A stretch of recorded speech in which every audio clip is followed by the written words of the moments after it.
तो चलिए दोस्तों, आज हम प्रेजेंट टेंस खत्म करने की स्टेज पर हैं। आज हम प्रेजेंट टेंस का बिल्कुल last phrase that is present perfect continuous सीखने जा रहे हैं। यहां पर भी हिंदी में सेंटेंस रहा है, रही है, रहे हैं से ही खत्म होता है, जैसे कि आपने प्रेजेंट कंटिन्यूअस में देखा था। लेकिन अब क्वेश्चन ये उठता है कि इन दोनों के बीच में अंतर कैसे समझेंगे।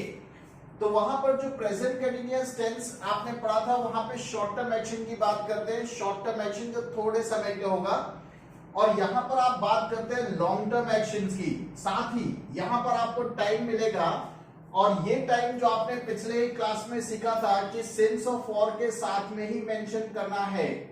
सिंस और फॉर के साथ में टाइम लेकर सेंटेंस को आपको स्ट्रक्चर फॉर्म करना है, क्योंकि यहां पे लॉन्ग टर्म एक्शन की बात होती है और सिंस ऑफ फॉर के साथ में टाइम जरूर होगा। चलिए कंप्लीट फॉर्मुलेशन देख लीजिए। यहां पर अफर्मेटिव में लिखा हुआ है सब्जेक्ट हैव और हैज के साथ में एक्स्ट्रा पार्ट बिन। इस बिन का यहां पे कोई मीनिंग नहीं है, ये यहां पे केवल टेंस स्ट्रक्चर के लिए ऐड किया गया है, क्योंकि ये परफेक्ट कंटीन्यूअस है। तो बिन के साथ में V1 आएगी है, ऑब्जेक्ट है, आरपी है। नेगेटिव सेंटेंस फॉर्मेशन में सब्जेक्ट हैव और हैज के साथ में not plus been plus V1 आएंगे, ऑब्जेक्ट एंड आरपी से सेंटेंस बनेगा। क्वेश्चन मेकिंग में हैव और हैज पहले आ जाएगा, फिर सब्जेक्ट बिन V1 आएंगे, ऑब्जेक्ट एंड आरपी। और नकारात्मक प्रश्न में हैजंट और हैवंट पहले जाएगा, सब्जेक्ट बिन V1 आएंगे, ऑब्जेक्ट एंड आरपी। ये चीज आप पहले भी देख चुके हैं। आई, वी, यू, दे और प्लूरल के साथ में हैव, ही, शी, इट और सिंगुलर के साथ में हैज से सेंटेंस को फॉर्मुलेट करेंगे। अब चलिए इन फॉर्मुलेशंस का यूज करके हम सेंटेंस को टेबुलेट करते हैं। यहां पर आपके लिए कुछ सेंटेंस बना रखे हैं, इसको मैं आपको बना के बताने वाला हूं। हम पिछले 2 हफ्तों से आपकी वीडियोस देख रहे हैं। हमको क्या बोलेंगे? वी के साथ में जुड़ेगा हैव, फॉर्मूला कहता है बिन। देख रहे हैं, रहा रही के पहले जो होगा यही वर्ब होगा, इसमें आएंगी जोड़ना है आपको वॉचिंग। क्या देख रहे हैं? आपकी वीडियोस, योर वीडियोस। कब से देख रहे हैं? 2 हफ्ते से। समय हमेशा लास्ट में जाता है। 2 हफ्ते के लिए लिखेंगे फॉर 2 वीक्स। तो आपका पूरा सेंटेंस फॉर्मेशन होगा we have been watching your videos for 2 weeks. वह 10 दिनों से कक्षा में नहीं आ रहा है। रहा है मतलब ही शीट के साथ में हैज, नहीं आ रहा है नेगेटिव है नॉट। फॉर्मूला कहता है इसमें एक्स्ट्रा पार्ट जोड़ना है बिन। आना वर्ब है, इसकी आईएनजी फॉर्म हो जाएगी कमिंग। कहां नहीं आ रहा है? कक्षा में, टू द क्लास। और कब से नहीं आ रहा है? 10 दिनों से, फॉर 10 डेज। तो आपका पूरा सेंटेंस बनेगा he has not been coming to the class for 10 days. अब क्वेश्चन फ्रेज है। क्वेश्चन फ्रेज में हैज और हैव को शुरू में लेना है आपको। क्या आप बचपन से अंग्रेजी पढ़ रहे हैं?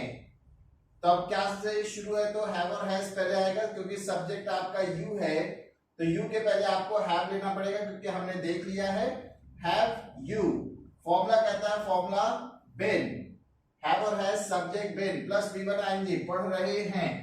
पढ़ने को हम बोलते हैं स्टडी। आईएनजी जुड़ेगा स्टडी। क्या पढ़ रहे हैं? इंग्लिश। और कब से? बचपन से। तो यहां पे लगेगा सिंस चाइल्डहुड, क्योंकि ये बिगिनिंग ऑफ टाइम है। हमने पिछली क्लास में देखा था बिगिनिंग ऑफ टाइम और ड्यूरेशन ऑफ टाइम के लिए। ड्यूरेशन ऑफ टाइम के लिए फॉर्म लगता है, बिगिनिंग ऑफ टाइम के लिए सिंस। क्या आप कई दिनों से, क्या वह कई दिनों से आपसे बातें नहीं कर रही है? अब रही है मतलब ये शी होगी, इसके पहले जुड़ेगा हैजंट। Hasn't she. फॉर्मूला कहता है फिर इसके बाद में जोड़ना है बिन। बातें करना, बातें करने को बोलेंगे टॉक। आईएनजी जुड़ेगा टॉकिंग। तो यहां पे हो जाएगा हैजंट शी बीन टॉकिंग। किससे? आपसे, टू यू। फिर कब से? कई दिनों से, for many days. Question mark.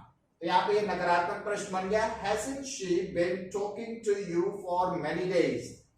आप कब से उसका इंतजार कर रहे हैं? कब से को बोलते हैं हाउ लॉन्ग। तो इसमें बनेगा सेंटेंस हाउ लॉन्ग अब यहां पे सब्जेक्ट है यू, यू के पहले हैव और हैज में से क्या जुड़ेगा?